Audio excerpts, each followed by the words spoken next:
It's not easy to find home. Travelers, they're facing this issue. They can't settle in one place. Settling is sometimes painful. I don't know if I can do it again if I had the opportunity. This moment, I don't think I would ever feel similar to in my life. I hate working behind the desk. I wanted my motorcycle to be my office. Who were you before you became the adventurer?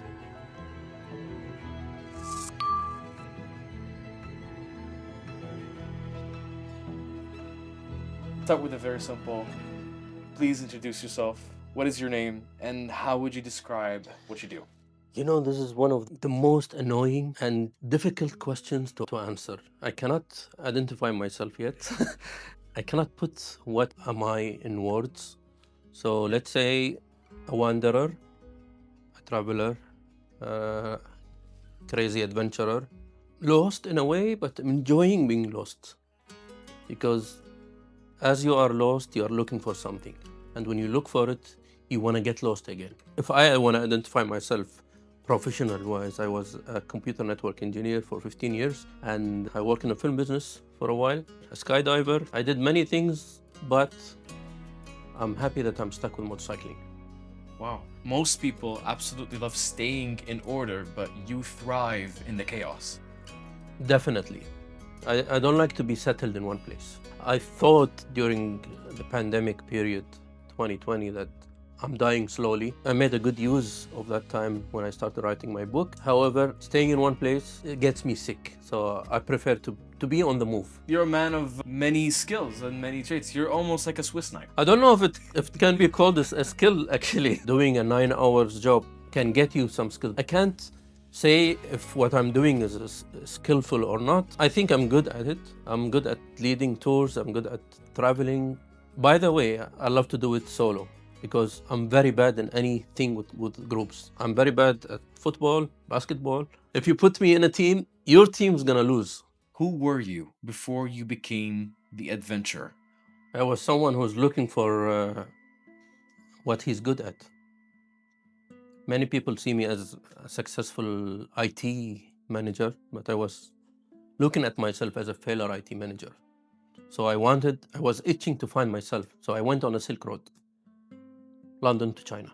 Yeah, I wanted to do something extremely the opposite of what everybody is doing. Actually, I hate working behind the desk. So working in an office is not my thing. However, I wanted my motorcycle to be my office. So I went to something extremely different and I wanted to do something extremely different from what everybody is doing. If you have watched the movie Wild Hogs, everybody lost his job and went on a bike ride. But I wanted to do it with a bit of challenge, a bit of leaving the comfort zone, a bit of living with the nature, riding between mountains, deserts, high altitudes, between lakes. And this is how you find yourself, in my perspective. And I think it worked well. What moment made you realize that exploring the world is or what you wanted to dedicate your life to? To be honest, it's not about exploring the world. To me, the journey was the journey within myself. I was looking for myself, so I decided to be on a motorcycle. And then, day by day, I was doubting that I would reach Beijing, because riding on the Silk Road is one of the most challenging routes ever. Riding through 19 countries, dealing with the officials on borders, riding through the desert, it's not an easy thing. So I was looking for myself, and I was testing myself whether I'm good at this or not.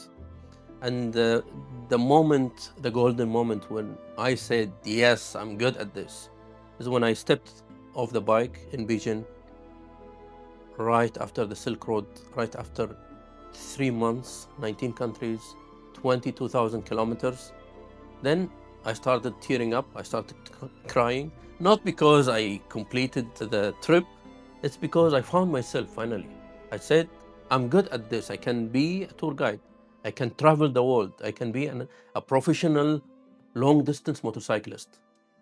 Was your first adventure planned, or did you just throw yourself into it? The best plan is you do things unplanned. I'll give you an example. 2019, I wanted to ride to east of Germany. I was in Bonn, actually, which is further west. And I spent the night.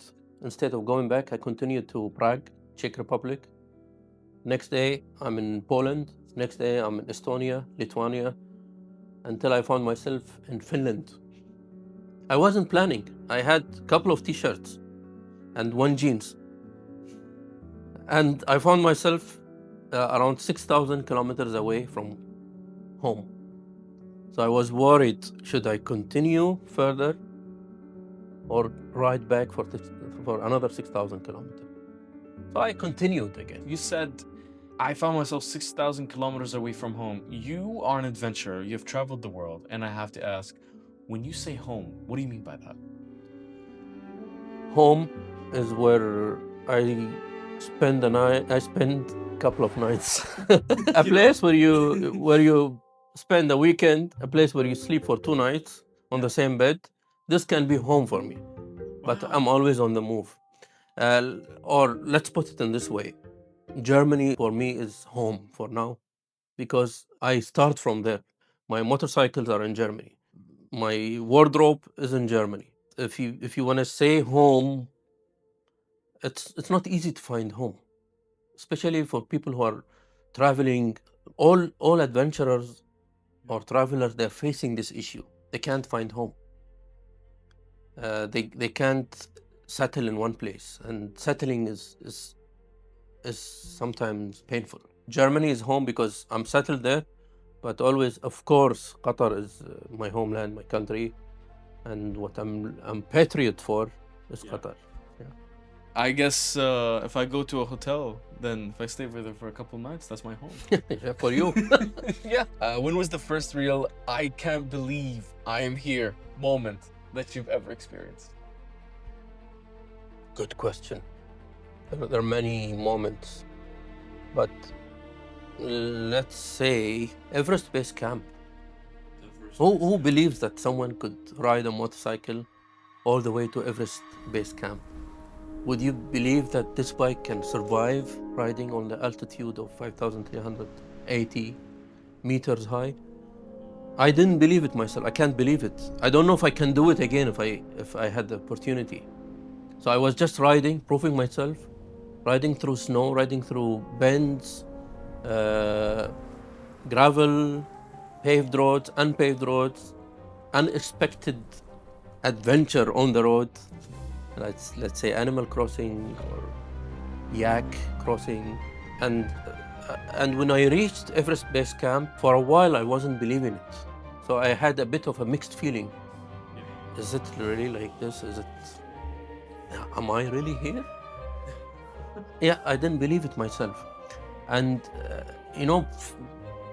staring at the tip of the mountain is also another feeling, because you're staring at the highest mountain ever on the planet. And as we were riding there, I was with friends from England. We were told that we will not be lucky because of the weather. We won't be able to even look at the mountain. But suddenly, as I was getting out of the bend, turning left, suddenly it appeared in front of me. And all of us, I could see my friends' physical movement on the bike of excitement. Some of them were tearing inside their helmets. Others were cheering because it just appeared in front of us. And the weather was perfect. And this is the I can't believe it moment. That, as I'm talking now, I'm getting emotional, because this moment I don't think I would ever feel similar to in my life. Wow. I've never Indeed, wanted it is to. wow. Now I really want to see Mount Everest. What's the most beautiful places that you have ever seen, and what made it beautiful beyond just the view? You can ask me any question you want, but the most beautiful country, favorite dish, I'm not able to answer them. And I don't know how to answer them, believe it or not. Because every country is beautiful in a way. this country, let's say Costa Rica, is beautiful. They have lots of mountains, lots of forests, lots of wildlife, but they don't have a desert. Yeah, but Turkmenistan, they have a beautiful desert, but they don't have forests. Every country covers the lack of another country. So for me, honestly, I'm not able to answer what's my favorite country.